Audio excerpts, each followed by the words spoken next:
Alpine A110 Premier Edition 2019 UK Review. If you've read and fully digested Matt Pryor's dispatch from the launch of the A110 last year, you already know just how special a car Alpine has built.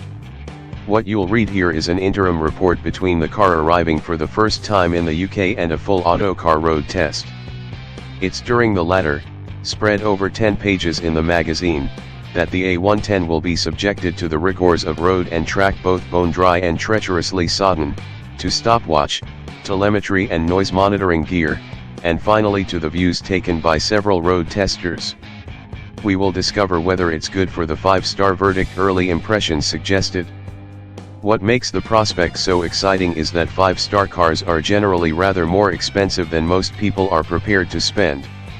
At around £50,000, you could say the A110 also falls into that category, but, for many, it won't. It'll be mouth-wateringly slap bang in the middle of toy territory. So let's quickly remind ourselves what an A110 actually is beyond a vividly reimagined interpretation of a Berlinette built in the 1960s, one that proved pretty handy on a rally stage. The original A110 slung its engine out beyond the rear axle, whereas the modern car positions a 1.8-liter turbocharged unit behind the cabin but within the wheelbase. Its 4 cylinders make only a modest 248 bhp, but an entirely new aluminium platform means a curb weight of just over 1,100 kilograms.